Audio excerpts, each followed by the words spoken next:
1984 var ár verkfall og átaka í kjaramálum.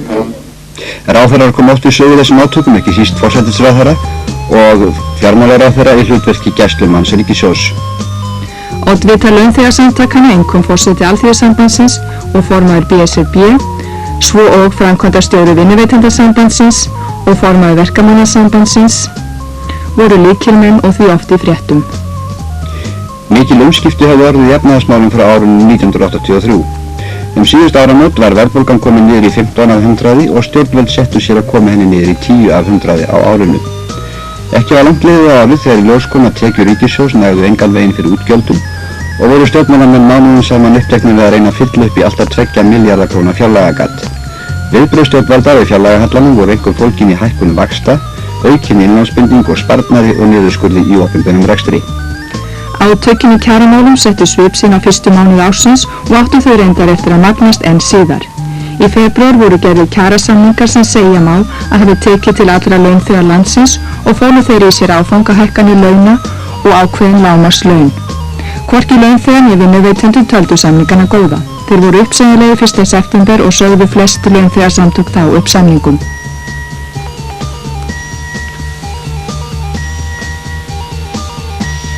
Ríkisstjórnin lýsti yfir að ekki kæmi til greina að rétta halla ríkissjóðs með auknum beinum sköttum.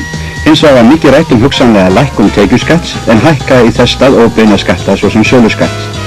Miklar umræður urðu á árinu þá hugmynd að launþegum yrði tryggð skattalækkun í tengslu við kjarasamninga sem kæmi að einhverju leyti í stað kauphækkana. Þessi hugmynd var þó ekki að veruleika þótt ýmsir tækju henni vel í fyrstu. Seinni lota kjaradeilnanna hófst fyrir alvöru 10. september þegar bókagerðarmenn fóru í verkfall. Stöðvaðist þá nær öll blaða og bókútgáfa. Harka hljóp í deiluna í byrjun verkfallsins og bar mikið á milli.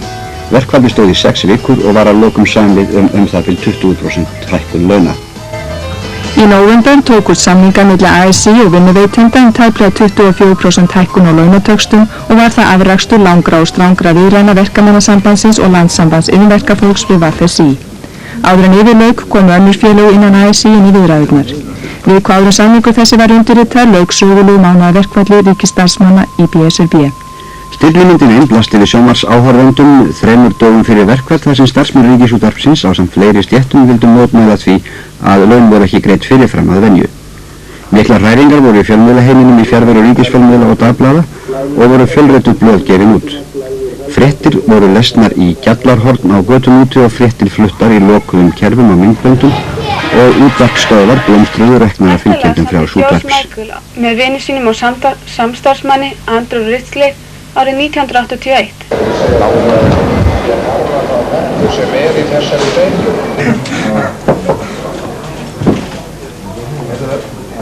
Þórður, við erum ekki hérna með fólk. Úrskurð frá sakadómum það megi taka tæki. Blandaðist mál þetta mjög á kjaradeilu BSRB en eftir að lögbannskröfur hefur komið fram vegna útvarpsstöðvanna sem reknar voru trossuð núgildandi lög einkarétt ríkisins til útvarpsrekstur að þeim lokað. Í kjölfar þessara átaka var nýtt hlutafélag stofnað frjálsan útvarpsrekstur. Meðan menn deildu launa til þessara stöðva það hvort Ríkisútvarpið hefði brugðið skyldu sínum var ákveðið að Ríkisútvarpið hæfi takmarkaðar fréttasendingar að nýju á meðan verkfall stæði yfir. Mikið bar í millum í kjaradeilunni. Tillaga sáttanefndar kvað á að laun hækkuðu 9% í áföngum en krafa BSRB var 30%. Þegar ljóst var að til verkfalls kæmi úrskurðaði kjaradeilunefnd hvaða störf opinberra starfsmanna teldust nauðsynleg til að tryggja öryggi manna. Þeir sem starfa í löggæslu voru meðal þeirra sem voru úrskurðaði til starfa en lögreglumenn efndu til göngu til þess að undirstrika kröfu sínur bætt kjör. Stöðvun millilandaflugs var fyrsta stóra ágreiningsefni sem uppkom í verkfallsráði og verkfallsvörslu en hart var deilt hvernig staðið skyldi að málum á vellinum. Að dómi BSRB átti millilandaflug að stöðvast vegna verkfallsins en undan þá voru breyttu því. Talað var mikla hörku í verkfallsvörslu og smygl á alls kyns varningi á Keflavíkurflugvelli á þessum tíma. Póstþjónusta lá að mestu niður í verkfalli en fljótt kom í ljós að fyrirtækið Securitas var farið að bera út póst. Póstmannafélag Íslands fór þess á leit að þessi póstútburður yrði stöðvaður. Og standuði fara fullkomlega klárar af því hvort hér það sem þið kallir póstaræða eða eitthvað annað. Kom til átaka að póstmenn reyndu að stöðva útburðinn. Við annar staðar sló í brýnu til dæmis í háskólanum en það var einmitt Háskóli Íslands sem var vettvangur fyrstu átakanum verkfalli BSRB.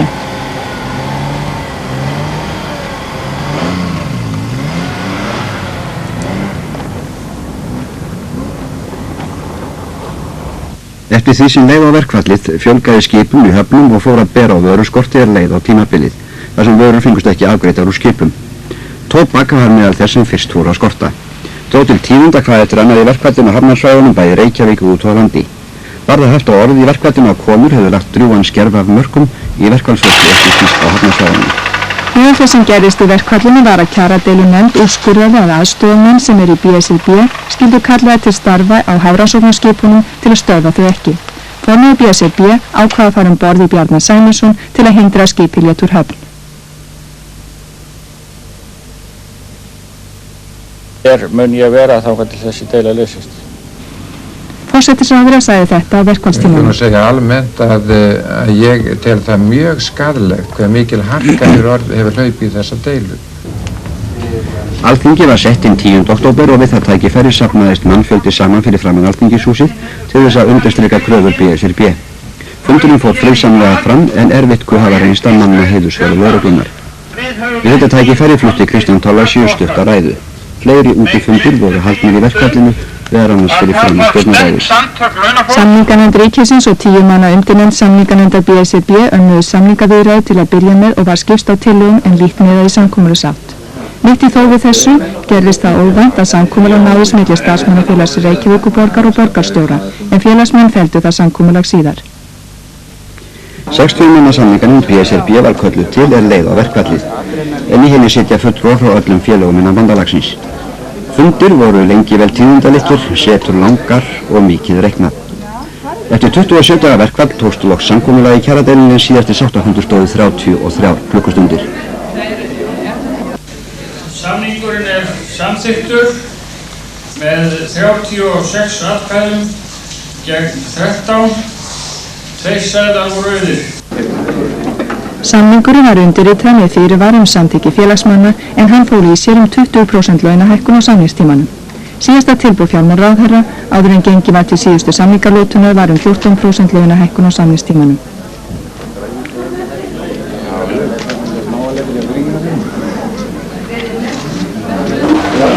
Atkvæðagreiðsla fór fram í aðildarfélögunum og var samningurinn samþykktur, en töluvert var að félagsmenn skiluðu auðu.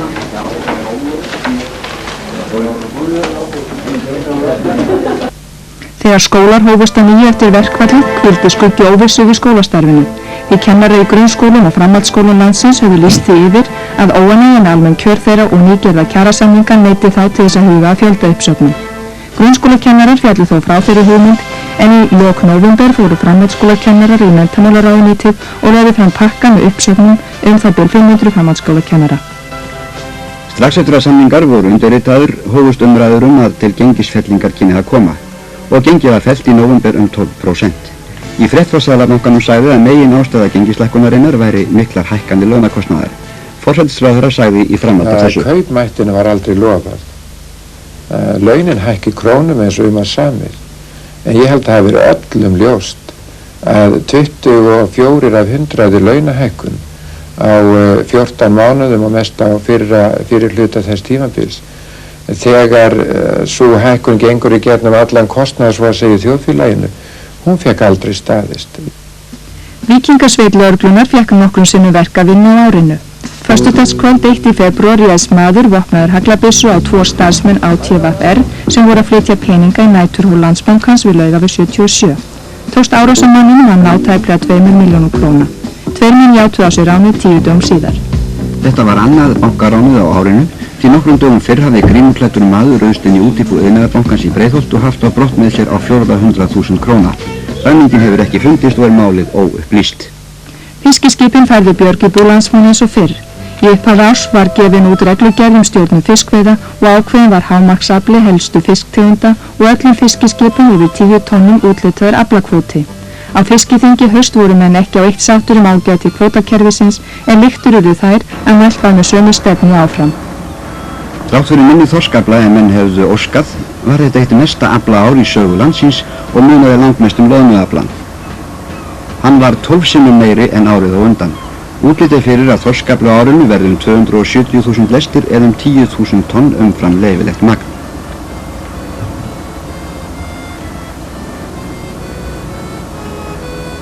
Útgerðin átti við mikinn rekstrarvanda að etja á árinu og voru 2 togarar seldir á uppboði og fleiri eiga það sama í vændum. Stjórnvöld gerðu sérstakar ráðstafanir til þess að aðstoða útgerðina, þannig var 60% af gjaldföllnum skuldum hjá fiskveiðisjóði breytt í lengri lán og veittur vaxtaafsláttur. En 10-15 skip voru ofskulduð til þess að fá þessa fyrirgreiðslu og eitt þeirra togarinn Óskar Magnússon frá Akranesi var seldur á nauðungaruppboði í nóvember. Það búin að ske mikill skaði. Frystihús Þórðar Óskarsson hefur þurft að loka og okkur finnst að það sé nógu mikill skaði fyrir byggðafélagið. Miðjan september lagði sérkennileg skipalest upp frá Íslandi áleiðis til Bretlands. Fremstur fór skúttogari sem 4 menn sigldu en í togi hafði hann 5 önnur stálskip öll mannlaus. Ákvarðunarstaðurinn var Grimsby en þangað hafði Stálfélagið HF selt skipin til niðurrifs. Skipin fengu slæmt veður á leiðinu og slitnaði Ögmundur, aftasta skipið frá í 10 vindstöðum og stórsjó suðaustur á landinu. Varðskip var sent eftir Ögmundu og dróð það aftur heim en hinn skipin komust á áfangastað. Í júli uppgötvaðist að talsvert var markað skreið í Skreiðarhjöllum í nágrenni Reykjavíkur og lagði af henni illan fnyk. Hjá framleiðslueftirliti sjávarafurða fengust þær upplýsingar að þetta væri ekki algengt og stafaði hirðuleysi framleiðenda og skreið þessi yrði hvorki neinum matum í söluvara. Framleiðendur töldu að svona markaskreið heyrði til algerra undantekninga.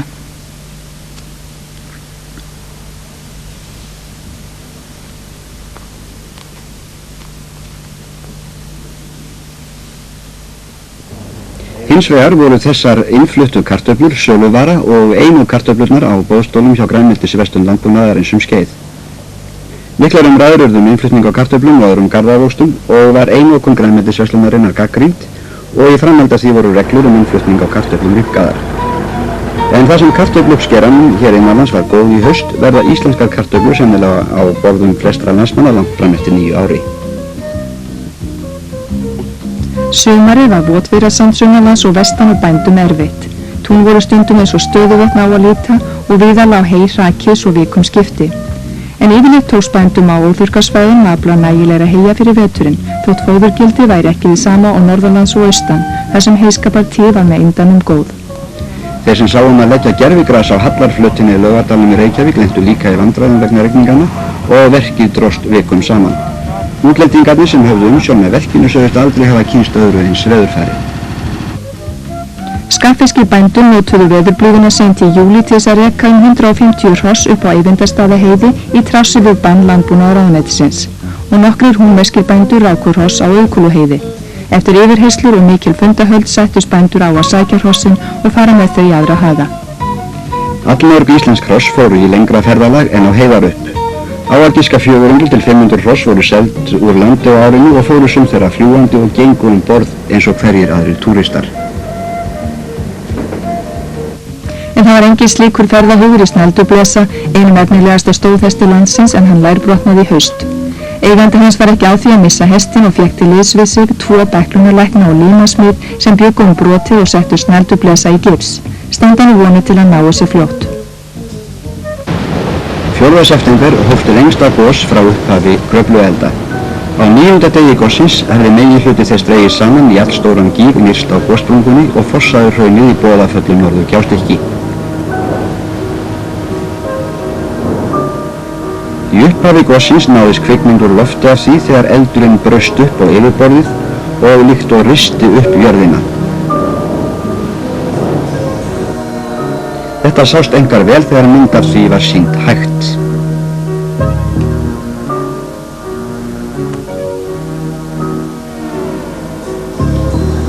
Í raun gerðist þetta eldsnöggt að eldurinn reif upp 20 metra á sekúndubroti og fljótlega myndaði samfelldur eldveggur þegar eldarnir á sprungunni stækkuðu og tengdust saman og hraun tók að flæða út úr sprungunni einkum í vestur og norður.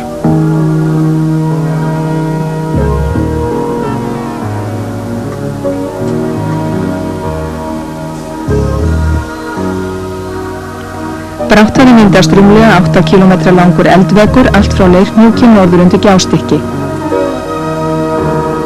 Kraftur gossins hafði minnkað þegar roðaði að degi en það var tignarlegt í ljósaskiptunum. Skömmu eftir upphaf gossins óttuðust menn Kröfluvirkjun því að syðsta hrauntunga var innan við kílómetra frá virkjuninni.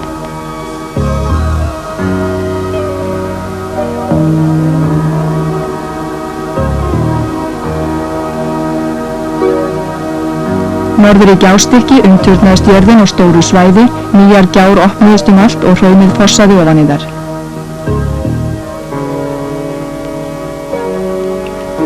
Hraunið rann neðan jarðar í sprungukerfinu og kom jafnvel upp úr sprungunum á ný. Meginstraumurinn féll þó í breiðri hraun á til norðurs.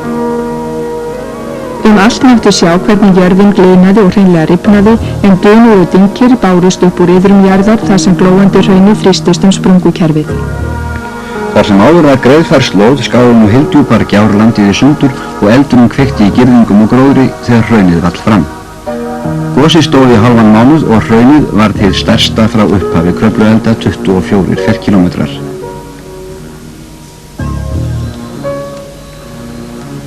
Gosmistur og mengun bárust til Austfjarða og Öxarfjarðar og byrði sól á gosstöðvunum. Og nú áramót landið komið í sömu hæð að nýju og hraunfljótið getur héðan hvenær sem ætt af stað að nýju. Og hitinn í iðrum jarðar gerði oftar vart við sig. Í ágúst var eitthvað stærsta skaftarhlaup sem orðið hefur langt árabil.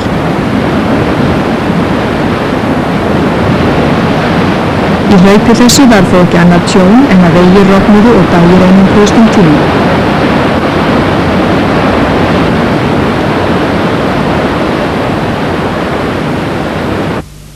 Öllu meira tjón var það völdum flóða í Markarfljóti í febrúar. Miklar klakastýpur mynduðust í fljótinu og við það rann það yfir bakka sína. Flóðið rauf varnargarða beggja megin fljótsins og fóru tugir hektara af ræktuðu land undir vatn. Þegar flóðinu slotaði voru túnin þakin sandi og leir. Fyrstu mánuði ársins voru vestlægar áttir ríkjandi á landinu og var því afar snjóþungt vestanlands. Á Snæfellsnesi mundu elstu menn varla veðri vetur en ónýtanlega var fjallasýnin oft fögur þegar birti upp milli élja.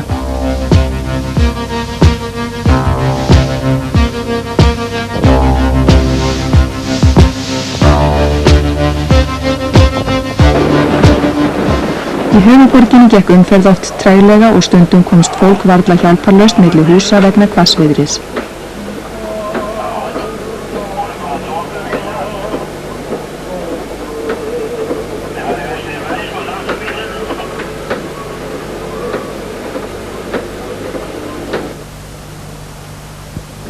Þegar vest var komu strætisvagnar ekki leiðar sinna frekar en aðrir og fyrir kom að fólk varð að bíða tímunum saman eftir þeim.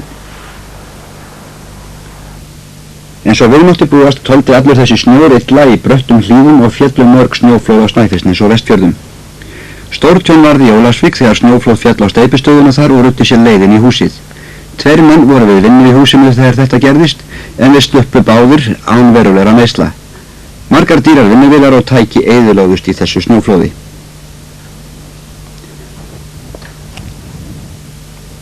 Og veðrahamurinn gerði víðar usla. Í byrjun janúar urðu miklar skemmdir í foráttu Brymi á Akranesi. Nokkur iðnaðarhús eyðilögðust eða skemmdust mikið og grjótfylling við höfnina sogaðist að miklu leyti út í briminu.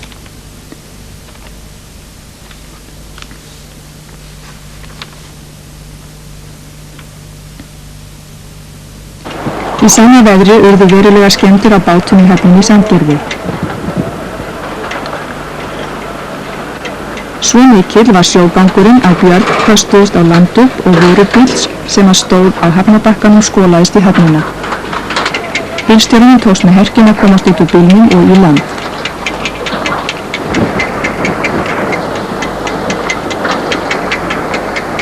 Að þá kemur þessi óskaplega sjór yfir garðinn. Svo langstætt eins og ég hef séð og bílinn hann bara fór á stað eins og lítið júlu bara sildi bara út á bryggjunni. Norrlendingar þurftu ekki að fara til útlanda til að njóta sólarinnar og góða veður síns í sumar. Þeir fengu að minnstakosti fleiri tækifæri til sólbaða en sunnlendingar. Þrátt fyrir vætuna sunnanlands var sumarið mun hlýrra en sumarið á undan og þegar sást á annað borð til sólar í Reykjavík fylltust sundstaðirnir af sólþyrstu fólki. Þótt veðrið lék yfirleitt við Norrlending í sumar voru þeir minntir á nálað landsins forna fjanda hafísins í júlí. Þessa jaka rak henni á Siglufjörð seint í þeim mánuði. Muna menn ekki annan eins ís fyrir norðan á þessum árstíma. Tíma náði ísinn allt frá Horni og austur fyrir Eyjafjörð. Ísnum olli þrálát vestanátt sem átti rætur að rekja til Kistuðahæðar yfir landinu. Eins og stundum áður heillaði sérstæð náttúra landsins til sín erlenda kvikmyndagerðarmenn á árinu. Til dæmis notuðu framleiðendur nýrrar James Bond myndar ísinn á Breiðamerkurlóni sem umgjörð eitt atriði myndarinnar. Hér er James Bond á flótta undan sovéskum hermönnum og kominn í sjálfheldu á ísjaka en skyndilega opnast ísjakin sem reynist vera dulbúinn kafbátur. Í reynd aðeins frauðplast sem steypt hafði verið yfir gúmmíbát.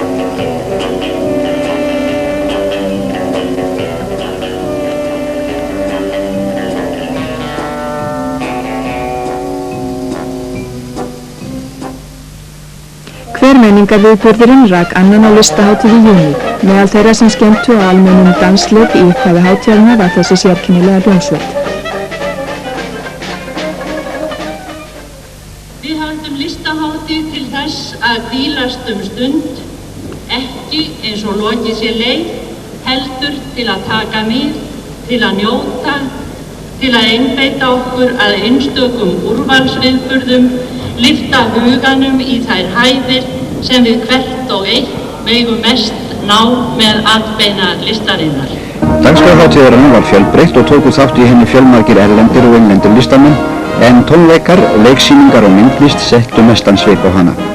Mikill fjárhagslegur halli var af hátíðinni og var aðsókn að ýmsum atriðum hennar minni en vonir stóðu til.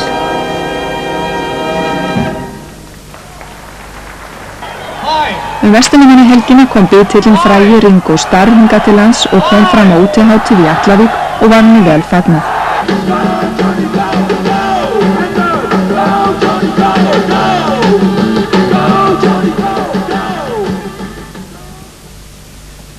Hamrahlíðakórinn hlaut á árinu Silfur farfuglinn, fyrstu verðlaun í söngkeppni Askukóra sem haldin er á vegum Evrópusambands sjónvarpsstöðva. Stjórnandi kórsins Þorgerður Ingólfsdóttir tók við verðlaununum.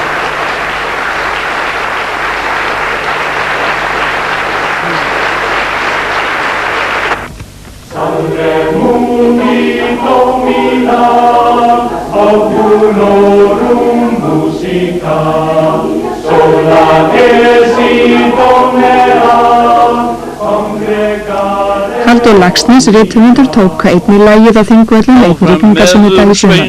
Geysar sínum, Jöfurlands og jómfrúrnar, Jöfurlands og jómfrúrnar, Jöfurlands og jómfrúrnar.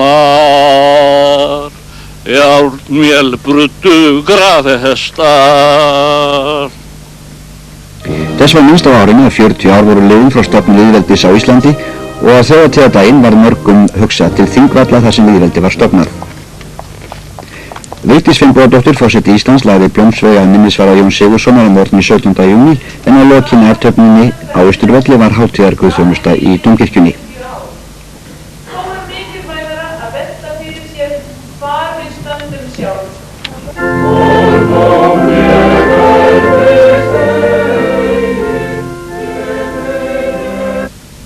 Fjórar aldir eru liðnar frá því að Guðbrandsbiblía kom fyrst út á Hólum.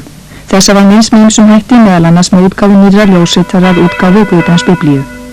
Hólahátíð var að nokkru helguð hinni merka menningarstarfi Guðbrandsbiskups Þorlákssonar og þar afhendi Pétur Sigurgeirsson biskup séra Sigurði Guðmundssyni vígslubiskupi fyrsta eintakina nýju útgáfu Biblíunnar. Hér kæri vígslubiskup Hólastifti séra Sigurður Guðmundsson þessa Guðbrandsbiblíu Hóla dómkirkju til eignar og bið þig að koma hér og veita biblíunni viðtöku.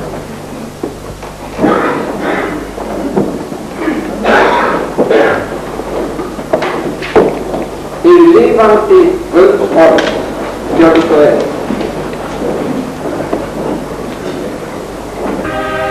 Ólafur Jóhannesson, fyrrverandi forsætisráðherra, lést í maímánuði 71 árs að aldri og var útför hans gerð frá Dómkirkjunni. Það var foringi fallinn, fyrrum forsætisráðherra. Sá maður flestum eða öllum öðrum fremur hafði meiklað svip og mótað stefnu þjóðlífs Íslendinga visst árabil.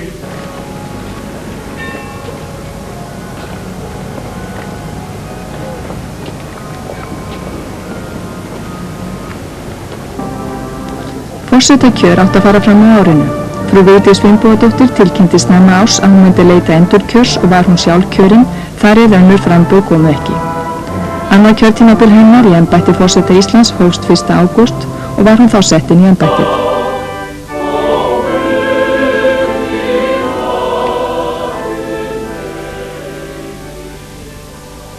Þór Vilhjálmsson, forseti Hæstaréttar, lýsti í Alþingishúsinu forsetakjöri útgáfu kjörbréfs.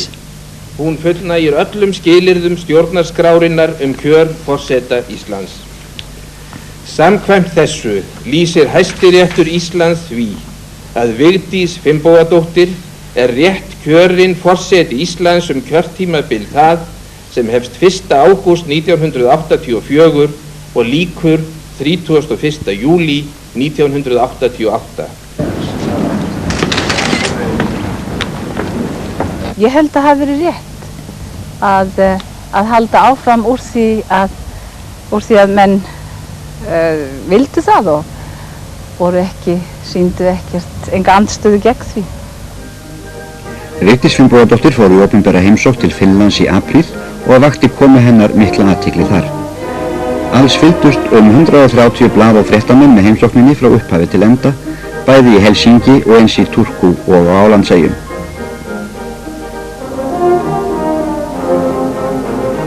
Á fyrsta degi heimsóknarinnar rændi Mauno Koivisto, forseti Finnlands, til kvöldverðarboðs í forsetahöllinni til heiðurs forseta Íslands og sátu þá veislu hátt á annað 100 manns.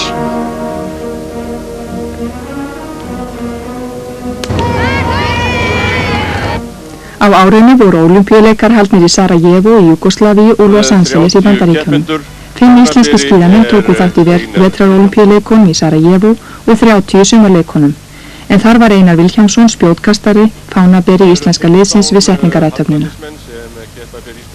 Á þessum ólympíuleikum í Los Angeles 7 frjálsaröldamenn, 2 siglingamenn, 2 júdómenn og 4 sund. Bjarni Ágúst Friðriksson, júdómaður, náði bestum árangri íslensku íþróttamannanna á ólympíuleikunum og vann til bronsverðlauna í sínum þyngdarflokki. Og það tekst hér. Ítalinn játar ósigur sinn. Bjarni Friðriksson hefur unnið á Ippon. Hann hefur unnið hugnaða sigur í þessari viðureign bronsverðlaunin í 95 kg þyngdarflokki júdó og hann fyrstur Íslendinga til að vinna til verðlauna á ólympíuleikum síðan Vilhjálmur Einarsson vann silfurverðlaun fyrir þrístök á ólympíuleikunum í Melbourne fyrir 28 árum. Einar Vilhjálmsson var 7. í spjótkasti karla. Einar kastaði spjótinu 80,94 metra í undankeppni en í úrslitakeppninni kastaði hann spjótinu 80,44 metra í fyrsta kasti sínu en í fjórðu umferð kastaði hann spjótinu 81,58 metra. 100 meters, women, the results of the final are now on scoreboards A and D. Og hér kastar Einar Vilhjálmsson spjótinu í fyrsta kasti 80,44 metra. Leikur Íslendinga og ólympíumeistara Júgóslavíu í handknattleik karla eftirminnilegur. Íslendingar höfðu yfirhöndina lengst af en Júgóslavum tókst að jafna metin á síðustu mínútu. Íslenska handknattleiksliðið var í 6. sæti á ólympíuleikunum og tryggði sig þar með sæti í úrslitakeppni heimsmeistaramótsins. Ólympíuformum var vel fagnað við komuna til Íslands. Glæsilegu, ungu íþróttamenn, við erum komin hér til að fagna ykkur þar sem þið komið heim eftir glæsilega frammistöðu og frægðar för ykkar á ólympíuleikana. Alls fórust 47 Íslendingar að slysförum á árinu en þar af drukknuðu 18. Þegar vélbáturinn Hellishey fórstu Vestmannaeyjar 11. mars synti einn skipverja Guðlaugur Friðþórsson í land hátt í 6 km vegalengd. 4 félagar hans fórust. Guðlaugur var á sundi heila nótt við aðstæður þar sem menn króknajafnaði á 5-10 mínútum. Tók hann land í brimi við klett út á strönd og gekk síðan yfir Úfurhraun til byggðar. Þótti þetta óvinnanlegt afrek. Sko ég var í raun og veru ekki hræddur við að deyja sko. Nei. Ég var alveg búinn að sætta við það að deyja en ég var smeykur við drukknuna sjálfa sko. Slysþættan var skömmu eftir að nær öll íslensk skip átt að vera komið með sjálfvirkan sleppibúna fyrir Guðmundborgunarbáta en í raun voru aðeins 450 af þeim 940 skipum sem rektornar taka til komið með búnaðinn á tilsettum tíma. Út af þessu spunnust miklar og heitar umræður öryggismál sjómanna. var skipuð þingmannanefnd til þess að kanna málið og í áliti sem hún skilaði í nóvember var lagt til að allur sjálfvirkur sleppibúnaður sem Siglingamálastofnun hefur viðurkennt skuli tekinn til hlutlausrar prófunar. Tveir breskir flugmenn brotlentu lítilli flugvél á Eiríksjökli í júní. Mikil leit var gerð að mönnunum og eftir tæplega á sólarhring fundust þeir á jöklinum. Voru mennirnir meiddir og þrekaðir en ekki lífshættu. Þyrla frá varnarliðinu flutti mennina í borgarsjúkrahúsið þar sem gert var að meiðslum þeirra. Flugvélin eyðilagðist við brotlendinguna og var merkilegt talið að mennirnir skyldu sleppa lifandi. Rúmlega hálfum mánuði síðar fórst lítil einkaflugvél skammt frá flugvellinum á Selfossi. Flugmaðurinn var einn í vélinni og slasaðist alvarlega. 5 útlendingar létust af völdum slysa sem þeir urðu fyrir á ferðalögunum landi í sumar. 10. ágúst drukknuðu 3 japanskir jarðfræðingar í Rjúpnabrekkukvísl á Gæsavatnaleið og 2 dögum síðar hófst umfangsmikil leit að ungum Skota sem féll í skóg á Fimmvörðuhálsi. Lík mannsins fannst nokkru síðar. Fáum dögum fyrr hrapaði 52 ára austurrísk kona í Herðubreið og lést hún á sjúkrahúsi skömmu síðar. Skipulag björgunarmála reyndist að ýmsu leyti ábótavant þegar sviðsett var flugslys á Keflavíkurflugvelli í nóvember. Einn starfsmann almannavarna sagði þetta að æfingunni lokinni. Já, ég hef ekki viljað vera í þeim slasaða hópi ef að það hefði verið unnið svona í raunveruleikanum. Það segi fyrir mína parta. En giftursamlegar tókst til í raunveruleikanum þegar loðnuskipið Sæbjörg frá Vestmannaeyjum strandaði í Holdvík skammt frá Stokksnesi í desember. Mannbjörg varð en ekki tókst að bjarga skipinu.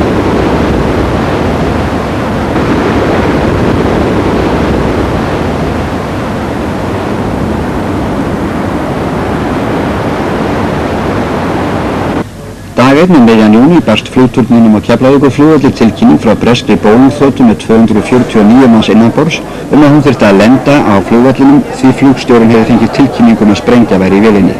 Mikill viðbúnaður var vegna lendingar vélarinnar. Engin sprengja fannst í flugvellinni. Svipuð gabbhótun barst flugleiðum nú jólin.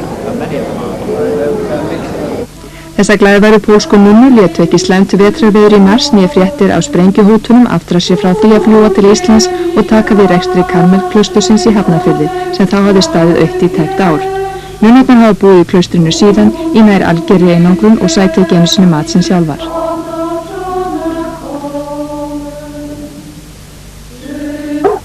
Gamalt hitamál hundahald í Reykjavík var mjög á dagskrá á árinu, en skömmu eftir að það gekk í garð kærði einn af fréttamönnum útvarpsins, Albert Guðmundsson, fjármálaráðherra fyrir að halda hund í trássi við gildandi reglur.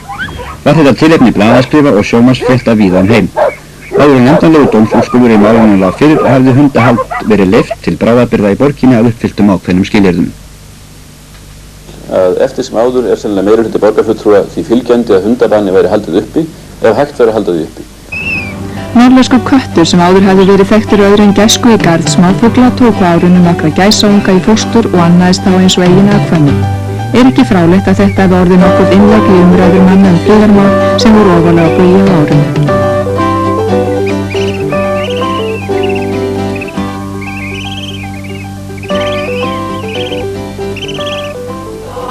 Á Þorláksmessu lagði mikill fjöldi fólks áherslu á ósk sína frið 11 friðarhreyfingar efndu til blísgöngu undir kjörorðunum Ísland gegn kjarnorkuvá og víðar á landinu voru farnar svipaðar göngur þar sem fólk lét í ljós vilja sinn frið á jörð.